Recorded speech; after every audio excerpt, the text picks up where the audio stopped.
guys know what it is. It's Wednesday. Welcome back to the Everyday Growth Advisors live stream. I hope you're having a good morning out there. It is a beautiful day because it's inauguration day, right? And the markets are up We're having a great time. NASDAQ almost all the way up, up, up. Gonna break up to all-time highs. And we'll see how this one goes for this week. If you attended Monday's live stream, you'll know that we are on track with our plan. This earnings season has been, so far, a very rocky start. Financials didn't really perform as we expected them to, but still, nonetheless, doing okay so far. Netflix yesterday blew earnings out of the water. I have yet to read the entire report. I have it right here. I will read this one a little later because it's a little much information for me to digest just yet. I want to look more into the the balance sheet and look at their growth. However, I did realize one thing: their free cash flows are negative. Remember that. So even though investors are baking in some kind of a forecast here, remember that FCF being negative is not necessarily a good thing for this company now, as they have been FCF positive for the past 3 quarters. Okay, so this may be a situation where you don't want to get a bit too ahead of yourself here, but I'll keep you guys updated on what I find in terms of some forensic accounting. That is my domain of expertise anyway. I like to look at all these numbers and make sense of them, especially the balance sheets and stuff like that, to make sure what's going on with the company. And then we might even do a repeat valuation on Netflix. I might do it sometime this weekend, just so you guys have a update on that valuation. I don't believe that we've done Netflix as a stock, actually, have we? I don't think so. No, let me actually make sure. I'm pretty sure we didn't. Netflix. No, we didn't do Netflix as a business. So maybe I should give it a go at Netflix to do that valuation for you guys sometime next week or something. Or maybe some of you guys can recommend it on Friday for next week's ticker. I wouldn't mind it, to be honest. 11,900 followers on Instagram so far. Obviously, that doesn't say anything about my success. I just want to thank all of you guys from the bottom of my heart for, following this page, being a part of the EGA tribe, and, just being along with our journey. It's been a really crazy year for us at EGA, and we're growing every single day. The community is growing. We are now at 60-something members. I want to say 45, 15, 60, 63. Yeah, about 63 members. And yeah, every day I feel like, there are a couple of people who join, and it's really fun. People are noticing and realizing that this Discord is nothing like any other. We are, a very exclusive community where, things are very done very differently here. So I really hope that, the people who are part of our Discord enjoy their stay there. Okay, well, pre-market here. Jack Ma emerging for the very first time. Biden on his legacy for day one. Going to be an interesting one. Trump pardoning a bunch of different people, and then Biden saying, once I come in, I'm going to undo everything that you have done. Classic stuff, classic presidency takeover stuff. Probably expect a couple of executive orders on the first day itself. We'll see how that goes. China ETF overtakes BlackRock fund as investors avert sanctions. Remember that I've been saying since the start of 2020, people who remember that Chinese stocks will outperform the US stock market in the middle term, okay? And I still hold that through with my 2021 report, which will be out within the end of this month. I think it is still a very premature market that has not matured yet. The Chinese stock market is a very new market.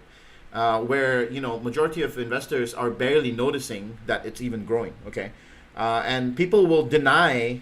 They will keep saying that China is not gonna outpace the U.S. stock market. But I can tell you that eventually we will see the Chinese stock market outpace the U.S. stock market, and you can already see this immense growth that we've had since December in the Chinese equities, emerging markets here taking a huge run. Okay, all the way from 124 to 42. This is a total of a 15% run, okay, in Chinese equities in terms of emerging markets here. Okay, and obviously this is not going to be forever the case, but remember that this is something that we've been talking about for a long time, and I have been putting it out in my reports. I've been putting it out and everywhere that I try to tell you guys, keep telling you guys, that this market is still very, and you can see even pre-market here, we're still up $3 some more. So we're actually looking at a little higher than 15% here, probably about 18% or so.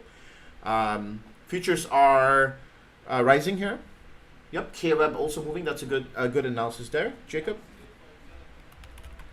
KWeb is a great one as well. And then let's see. What else? Bitcoin investors explain why they're buying at record prices. Okay, China. Okay, nothing else here. Let's look at the Wall Street Journal and see what they're saying. Stock futures rise ahead of big earnings day. Morgan Stanley profit climbs 51%. I'm not surprised. We've been talking about investment banks outperforming for what, a month now, more than a month, because of, as I was saying, trading revenue, SPX, underwriting. These were all expected. Earnings blowout from investment banks were expected. And then Jack Ma coming out of his hiatus that he went for, not sure, for a couple weeks or something. Mountain of small loans looms over Europe's pandemic hit banks. Commercial real estate debt sustained by bond buying. Okay, so another thing that's a current trend that people are doing is going for high investment yield bonds, which are your risky bond markets. People are looking for those high returns as now it's the time to look at those things. As if the Feds continue to supply stimulus and liquidity to the system, then it makes sense to take on high risk in commercial debt, because chances are some of those businesses will turn around eventually, and so investing in those bonds will more likely pay out. So it's more of a fundamental issue there than anything. Americans aren't draining their retirement fund in the pandemic, and okay, cool.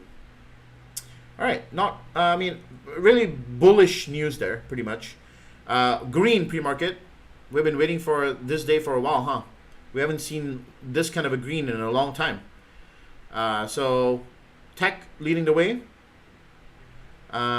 with Disney and Netflix, Dish Networks, Morgan Stanley up 2% on earnings, and Lowe's Corporation, Sypnosis up 1.44%, looking interesting. And obviously, we have put out a snipe list today on the Discord channel, which will be there in a couple minutes, and it should be good. So we'll be putting that one out shortly. Treasury yield here. Remember, we are going to keep tracking this until we see improvement. Okay, Treasury yield kind of stabilizing. Okay, and what else? Pre-market movers. Okay, Gevo Limit Inc., whatever this is, Senseonics Holdings, okay, Aptorum, AMC up another 7%. This one's been moving for the past couple of days. Also, I wouldn't say it's really considered a small cap, but it is still a small cap company. KWeb is up at $87. Chinese ETF for internet shares. You guys, I don't know if you guys have been looking at this, but Chinese stocks, internet stocks, have been really outperforming any other index or any other market so far, and we've been talking about this for a very long time. Okay, that's on this side. Today, United Health positive earnings beat, Procter & Gamble positive earnings beat, Morgan Stanley, U.S. Bancorp, Bank of New York Mellon. Okay, these are pretty good. This shows some strength. Okay, wait, U.S. Bancorp here, revenue. We'll need to dig deeper into these. Discover Financial, we'll have to see that as well. I think it's post-market. Carnival Corp, this will be another one. UAL also, so you'll have two travel stocks reporting today. We'll see how badly they have done this past quarter. That will be also important. And let's look over on Market Watch here. Netflix up at 14%. 14%! Wow. I don't think it warrants a 14% rise. If you want to scalp Netflix, I would say this is the day to do it. I think a correction is imminent at the market open, especially since NASDAQ's almost crossing into all-time high territory. S&P 500 here as well, looking great to go up to this wave here. Now, remember what we've been talking about since Monday's live stream? On this wave up, what do we want to do? What do we want to do up here, guys? What do we want to do? Explain. Somebody, come on, please, if you've been listening. And then, what else? Halliburton, Beyond Meat down 3%.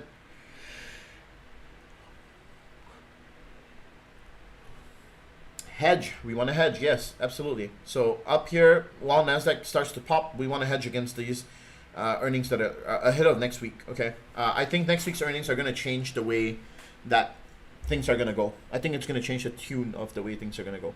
I may be completely wrong, but it doesn't hurt to take some hedges. I'm talking about out the money hedges that are fairly cheap. Don't risk more than 5% on them. You know, those kinds of things. So we'll see how that goes. Okay, so looking at my watch list here, there are a couple of things. First thing, Apple has been in a falling wedge. I thought it was a megaphone pattern, and now the megaphone pattern got invalidated as of yesterday. This looks more like a falling wedge pattern now. Kind of like the wedge is kind of slanted a little bit, but I kind of actually made it look like a falling pennant instead. If we get a clean break above this, we may see the upside here, and you know, the extension begs to hit the 145 level. This is if Apple beats earnings. Okay, very big caveat there. AMD here looking for a nice bounce to the upside. I don't know if we'll actually get it, but we'll see. This looks like a nice little bounce area. If we can get a nice move up above the $92 zone, then we have a run up to the $100 mark. Amazon has been struggling, but is up pre-market today by 1.27%. This is a great one that I've been watching. It has been in this channel for a while, and we'll see if we can continue this momentum up. I called out a 1:6 or 1:7 risk to reward ratio trade on this one on the Discord for earnings, or a play up to earnings, and I think that spread will be looking a lot better today. I think it's been down for a while, but then remember, it's a theta hedged debit spread, and I think if you got it yesterday, the risk to reward ratio was like something like 1:9 because it was so much cheaper. Blue Apron has been actually running here a little bit. This one we've been watching this for a while. It's a small cap, you know. We'll see if this can continue to find traction. And Boeing up here to 212. This is gonna be something that we're watching as well. Boeing gets approval for Canada and Europe. A break above 216, which send this to the upside. We're watching those levels to take Boeing to the upside.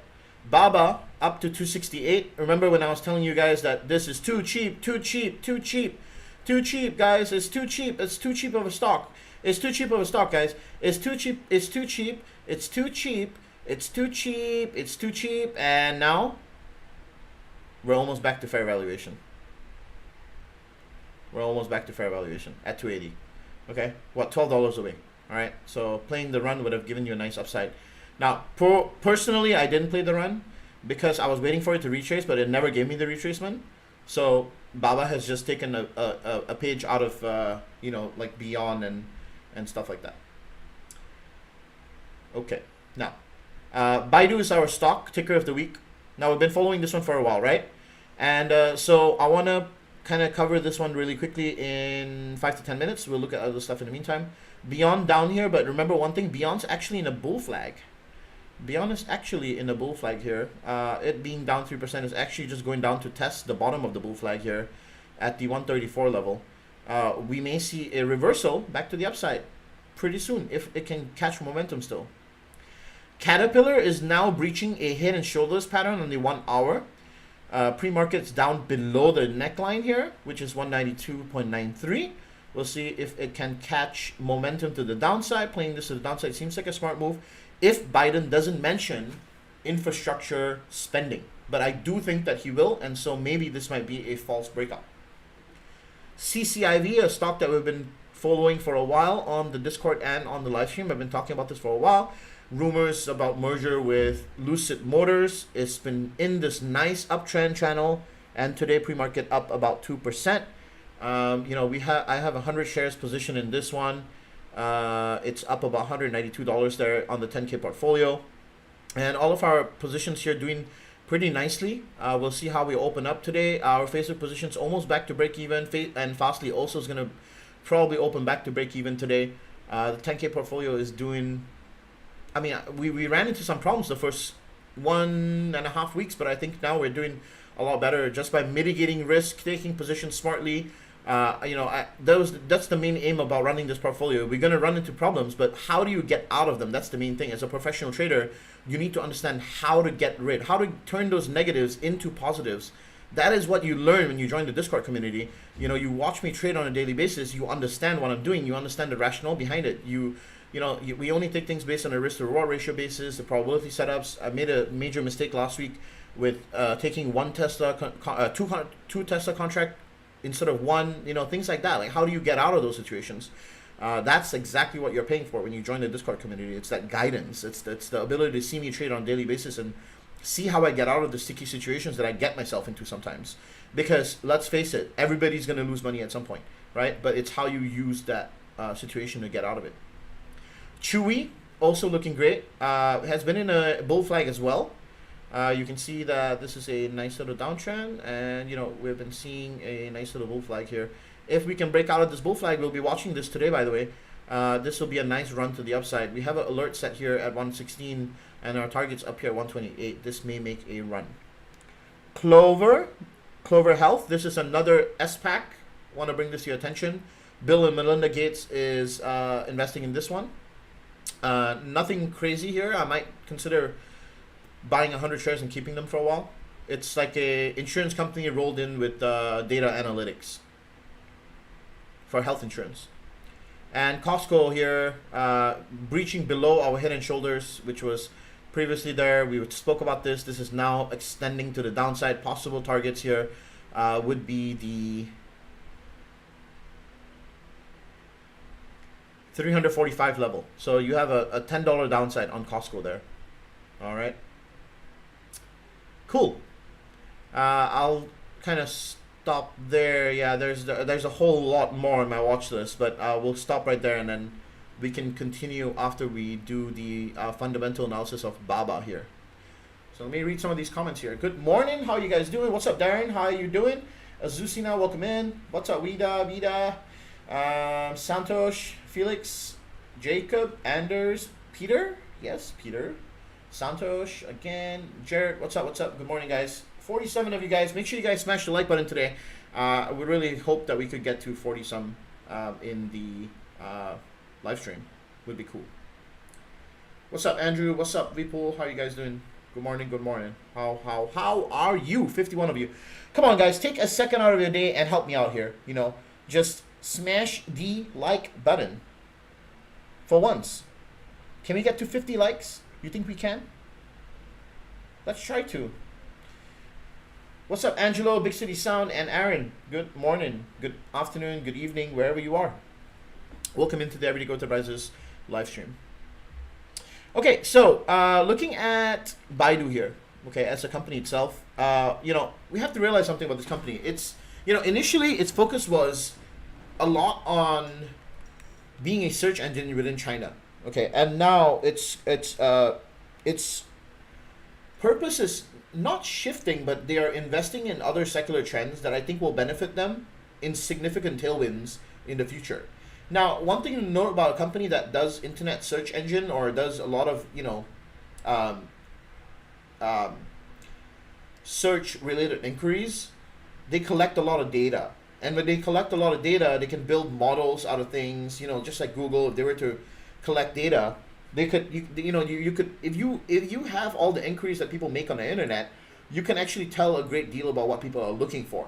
And if you can tell what people are looking for, you can solve those problems, or you can even, come up with ingenious solutions to those problems and package them and sell them, which is what BIDU concentrates on, using its information that it has been collecting in Chinese in the Chinese markets for a long time. Okay, so what they concentrate on now is a lot with the mobile ecosystem, bringing along people, and they have 500 million people in monthly active users across just one thing.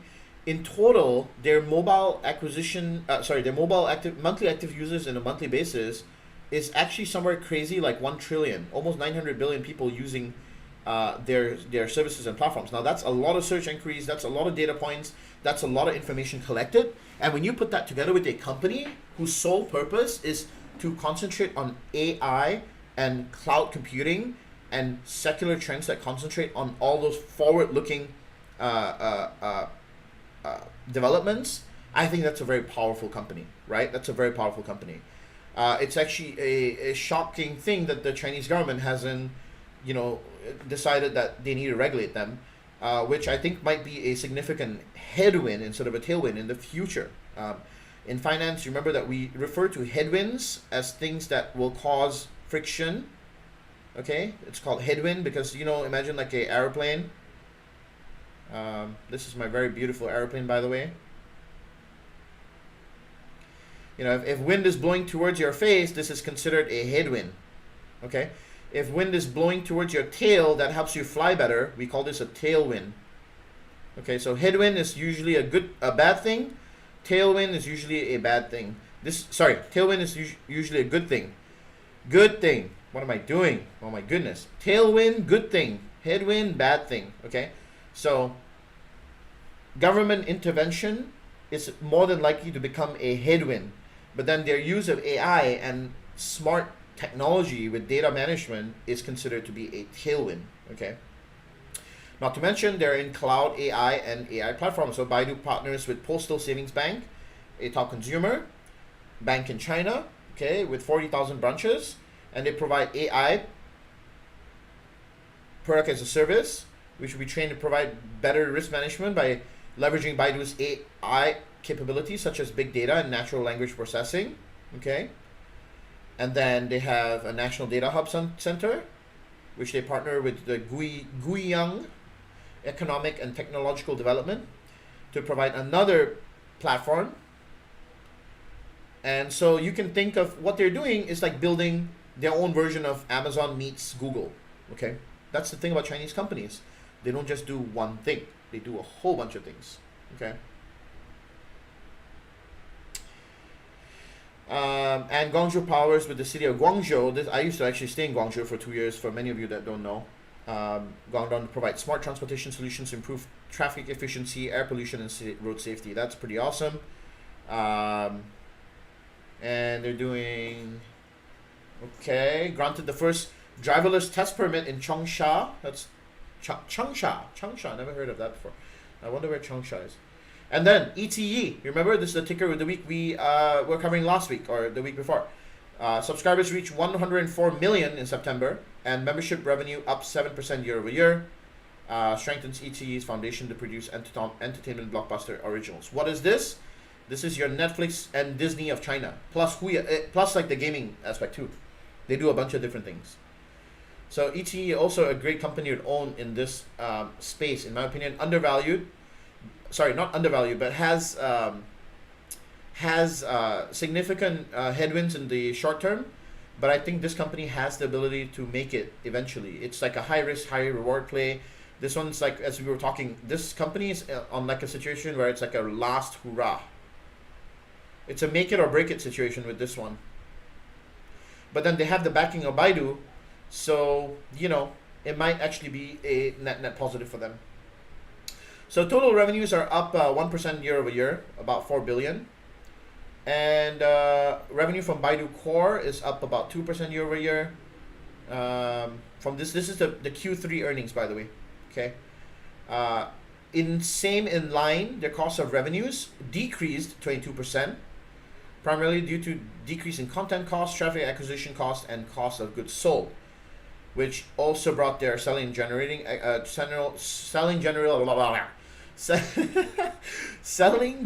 and administrative expenses down by up by 1%, and then research and development down by 3%. Okay. Net, this company is not doing too badly. If we go into Morningstar, we can see their total financial picture.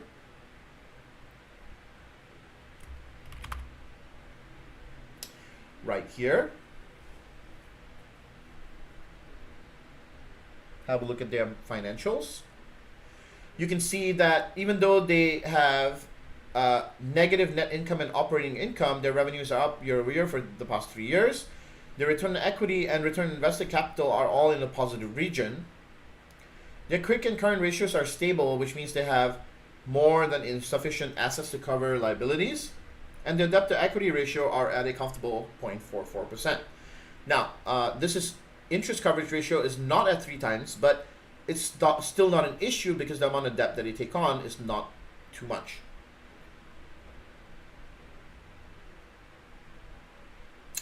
Okay. So they've also have quite a bit of cash on hand, 145 billion. And so these companies, they tend to have good amount of stability, or enjoy good stability. Let's look at free cash flow real quick.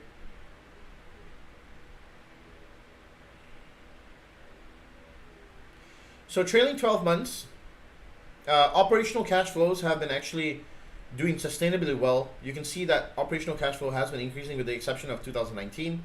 And then in 2020, the trailing 12 months, we are already at 29.2 here. So they actually beat out the operational cash flow of 2019 already. Okay. So we're waiting for that last quarter to close out this Q4 of 2020, which will be coming out, by this earnings season, right? Financing activities are they're I guess losing a bit of cash flow there, and free cash flows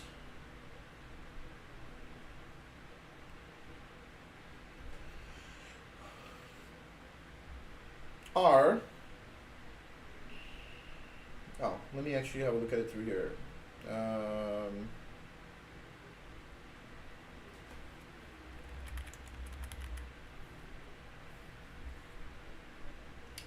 Price to free cash flow, we could use that as a metric.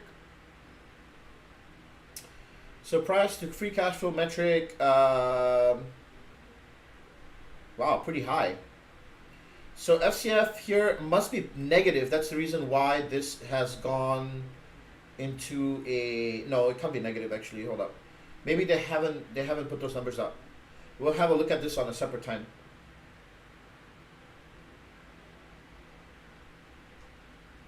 One thing about these Chinese companies, they don't go by GAAP, which is the generally acceptable accounting principles.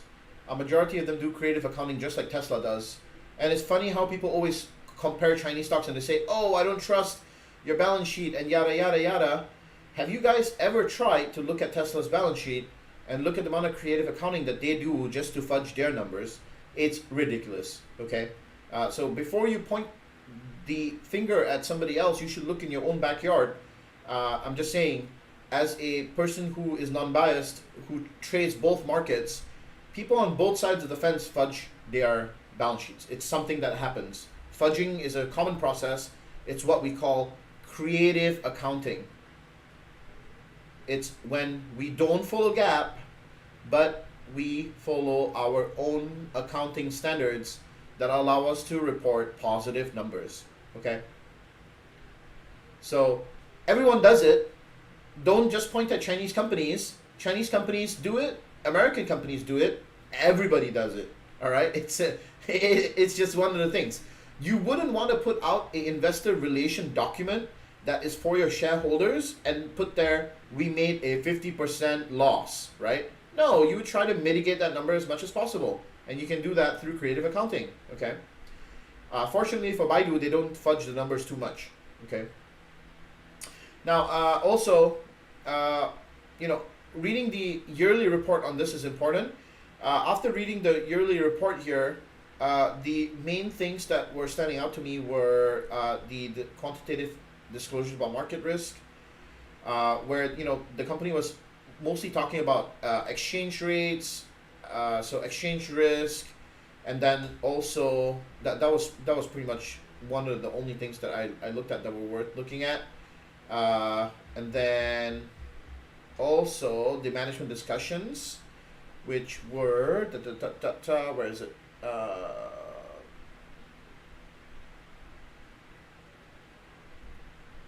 It was right there. Here. This was the 2019 report, so we need to actually look at a 2020 report sometime this year. Okay. So they talk a lot about IQ also, and one thing that I've realized while reading this report is they're pinning a lot of hopes on IQ.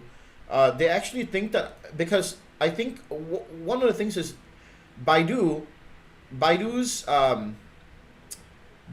AI capabilities and Baidu's use of data can actually benefit IQ. You know, they could synergize because it's a parent company, right? It's like a subsidiary situation. So they do use each other for this synergy, like the synergy that they have, which is a great thing. Okay. Now, in terms of taxation, they are not subject to income or capital gain tax under current laws of the Cayman Islands and British Virgin Islands. Additionally, upon payments of dividends by the company, no Cayman Islands withholding tax will be imposed. How beautiful is that? And then the tax residence, I believe, is within PRC, which is the People's Republic of China, but they don't pay tax. They bring only on money that they bring back, FYI. Okay, so because the enterprise was I think established outside of PRC, which is the People's Republic of China, which is another great thing. Okay, so let's get to the intrinsic valuation. We don't need this, we don't need this, and we don't need this and this. So here is Baidu's valuation. I'm actually very surprised. I didn't expect for my valuation to come to this fair value. 282.87 is what I got after valuing this business. Pretty simple. I'm taking a non-growth this year, okay?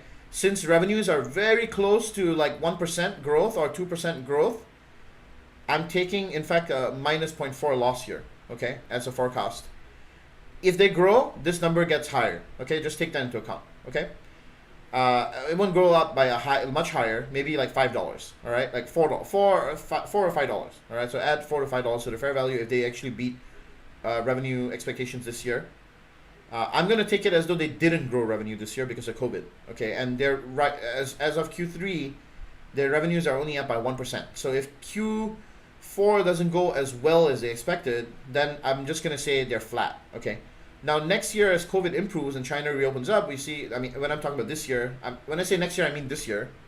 Then I'm looking at a 5% growth, the year after a 7% growth, and then a 10% growth, followed by a peak growth of 12% in 2024. Then I tapered off revenues to 5,333, and then ultimately 2% for the last 2 years, ending the 10-year DCF valuation here. Okay, EBITDA is meant to grow at a modest 30%, which is okay for their margins. Remember what EBITDA is? This is your operational cash flow. Okay, it's just an easier way to say EBITDA.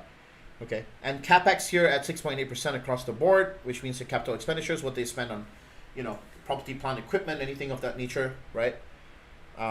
Working capital, holding steady at 25.6% throughout the whole 10 years. Depreciation and amortization at 13.5% average. I'm going to say 14%. In fact, I'm inclined to use higher numbers in the later years, and we can actually do that. I was intending to do it 18% across 2015 to 2029, but that doesn't make a lot of difference to my valuation, okay? It doesn't make a whole lot of difference. Now, the tax rate I took was 18% versus the 16 because we've been jumping between 14 and 20. So I'm going a more conservative valuation here. Remember, I always go for the conservative valuation. I don't want to understate or overstate. I want to make sure that whatever that I value this business, it's the minimum value, right? It's the minimum that this company can be valued at. Okay. Next, the discount rate.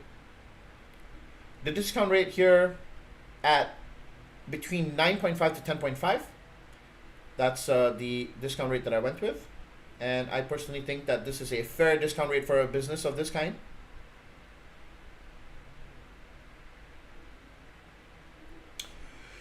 They do not have extreme high expenses, but then 10% is still, you know, about the average. 10% is the average weighted average cost of capital, right? So that's what I'm going for there. That leaves us with a terminal value between 3.6 to 4.6x times of revenue exit multiple.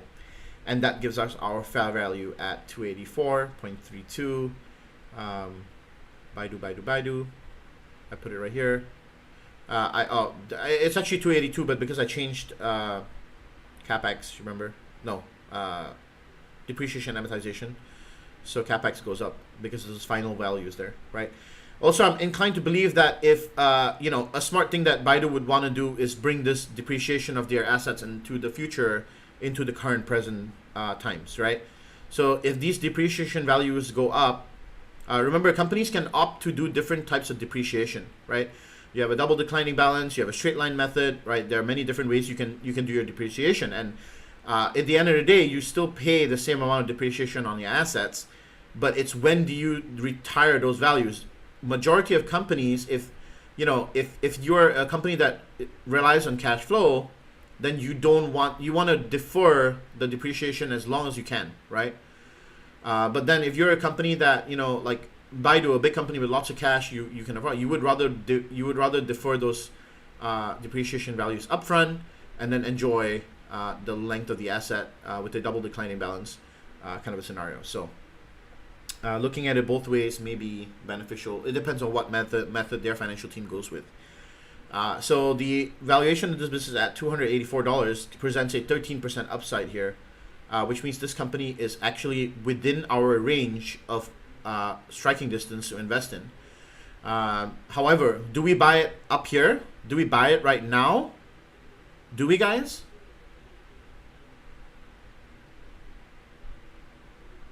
Who can tell me we should buy this right here?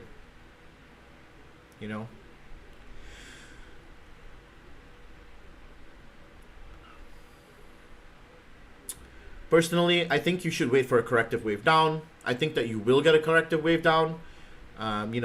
Perhaps back into the channel, going down here, 234-ish, 240, maybe even 244, 250, back down to these levels here. These are all acceptable buys for this stock on this uptrend to 280, where it's the foul valuation. So I would say don't jump into this right away. Be patient, wait for the opportunity, especially if you're a long-term investor, you believe in this stock, then wait, right? Great, so that's intrinsic valuation done. That's with BIDU. I see 50 people on the chat here. Welcome in, guys. Make sure you guys smash the like button. I appreciate the fact that you guys are here. But can we get to 40 likes? We're at 32 already. 34, let's get 6 more likes if we can, please. I would really appreciate it. 36, let's go 4 more. Come on. And all right, cool. We're actually done with the live stream. If you guys have questions, want me to do some ticker breakdowns, let me know. More than happy to answer anything that you guys have for me. Okay.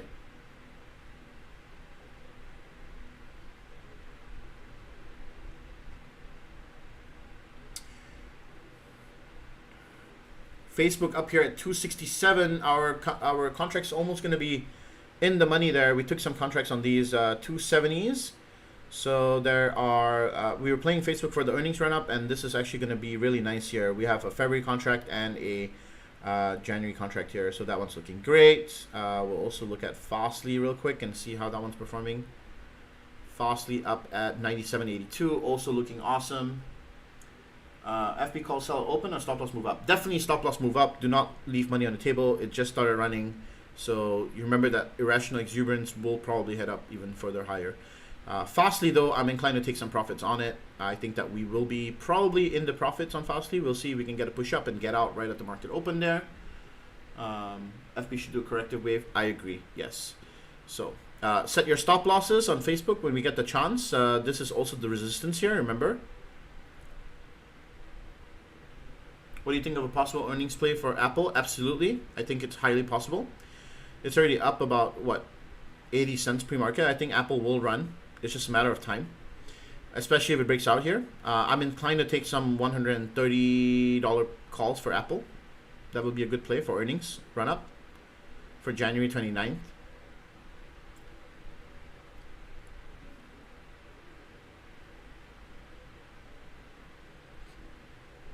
I just want to also bring to your attention that we saw some extremely bullish flow on Enphase Energy come up. I think it was, hold up, let me first. Oh, this is now a retracement. We need an extension here. We saw some 320 calls on Enphase Energy being bought, and I can't figure out, like, it was almost millions of dollars going into this with the target up here, and I'm not sure why. But the last time that I saw that, Enphase Energy made a huge run up like this. I think, you know, playing this to the upside here is a smart move. The risk to reward ratio makes sense. You know, just looking at this as an extension basis, you know, the 233, 240 level, 229 to 233 level makes sense. It looks like a good spot for us to possibly take some trades. But we'll have to see actually how this ends up moving.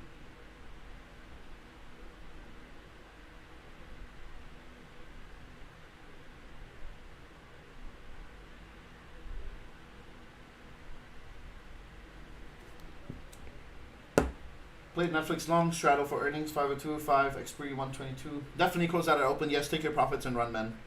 Absolutely. Santosh, don't even be greedy, man. Amazon next week, want 3200 or 330 calls. I mean,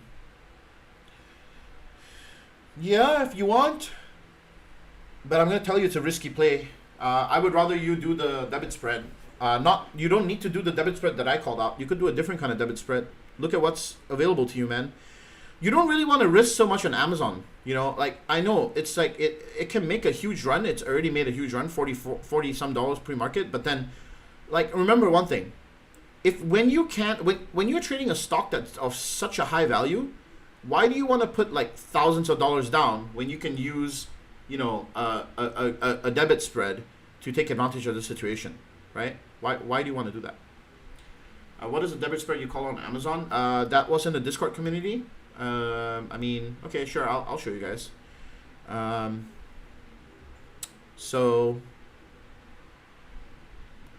this is the debit spread that we called on Amazon a while back, on the 7th of January. Possible swing trade to the upside based on ER. Valuation is 3785. 10% margin of safety would see this up at 3485. So we were aiming at a 3500 target, which was a good target. Upon breakout with volume and momentum, potential targets 34 to 35. Potential option strategies here was the 3500 calls, but that was $3,700 if you wanted to play that as a naked strategy. We much preferred the debit spread, which was to buy the 3500 and sell the 3550, giving us a 700 net debit, which this now, as of yesterday, would have costed you half the amount, okay? And the max profit on this debit spread would have been $4,000. So here is how it looks like. Your cost of this trade would have been $716, but your max profit would have been $4,200, giving you a 1:6 risk to reward ratio. As of yesterday, the risk to reward ratio of this trade would have improved tremendously, and today I think you might be back at, you know, 1:8 or 1:7 risk to reward ratio, or maybe even still 1:9. I can actually have a look at it later when the market opens. That is what we called out on Amazon on our Discord. So I hope that helps you.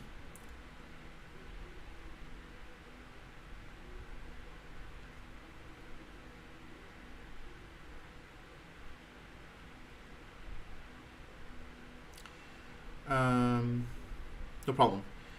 JP Morgan, JD up also $93 here. JD's been moving, guys. JD has been moving. I think this is another one to go up nicely. You know, Lockheed Martin as well. You guys are forgetting this one. You know, aerospace and defense, undervalued stock right now. Lululemon breaking down here out of this cup and handle formation. We didn't get the target we wanted. Microsoft also undervalued at this price, $217. The intrinsic value of the stock is closer to $240 to $250. This has a significant upside as well. Nice breakout here of this descending pennant. You can see this.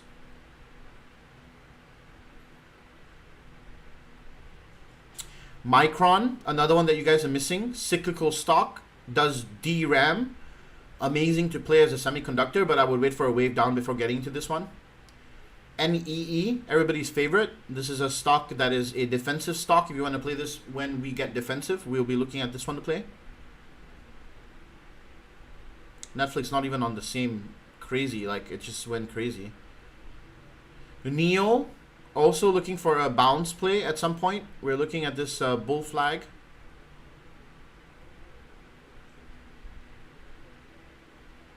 It's been a very big bull flag so far in NEO.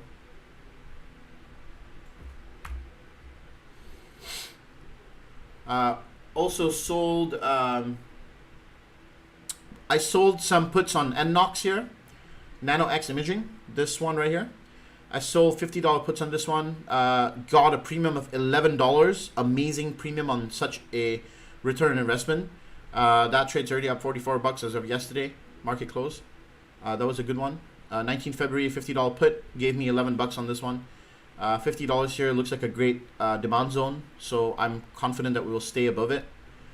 If anything, I'm okay with getting assigned these shares. And remember, I will not get assigned only at 50. I receive $11 in premium, so therefore my assignment for this will bring me down to $39.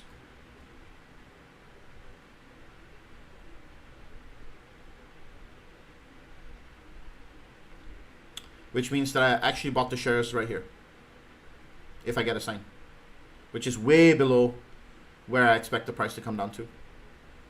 So it's a smart move here with NNOX. If you wanted to take something, I'm giving you guys some free game here for my Theta gang. Whoever who's part of Theta gang, who likes selling premium, that's some free game for you. NTES, NetEase, another company that has been running recently. Nice little uptrend, has been moving. All the ones on our watch list have been really amazing lately. Roku is now a short trade, by the way. I see some bearish divergence over here in the RSI. I think that, you know, the harder it runs up here, I'm more inclined to short Roku. It's going to be the most tastiest short ever. Shopify looks like a nice play to the upside, by the way. And Square, we have a downside play here that we're looking at. We haven't got an entry yet, but we'll see if we can get it.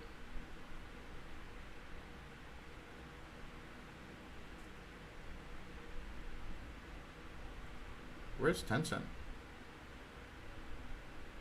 Oh, it's at 87 bucks. Tesla at 859. Yeah, I don't want to touch this stock. Vips. This one was a Chinese stock that we played in our Discord. Nicely paid. Came back down. Gapped up like crazy. Hit our target and came back down again. CRM. Let's see. Yeah, CRM is another one that I'm looking to play as well. CRM up at 220. Yeah, this one looks good. I'll only take CRM above, you know, this level right here, 223-ish. So I'm going to add an alert here to see if we can get that push up later on.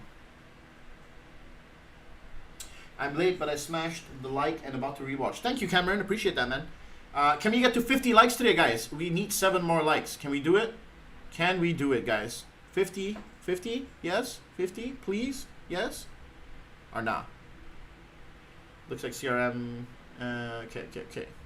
Cool.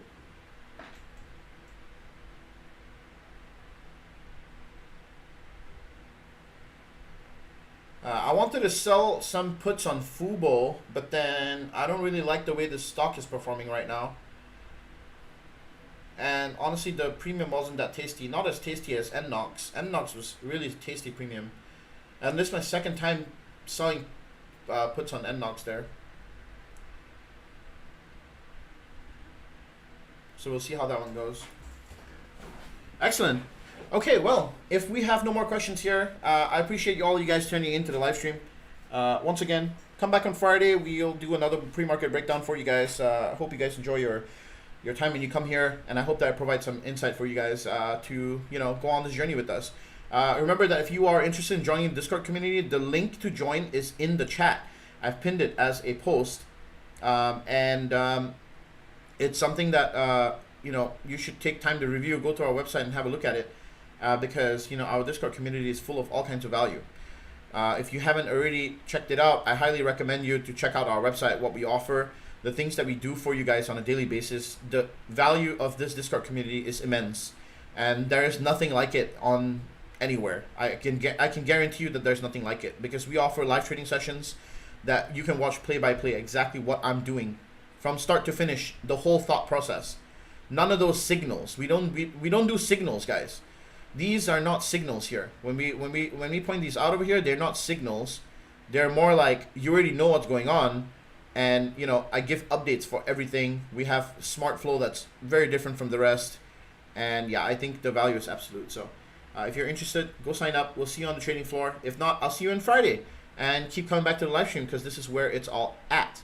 So take care, and I will see you guys back again for the new ticker on Friday, where we will choose next week's ticker. Love you all. Take care. And I will see yo when I see yo. Peace out, guys.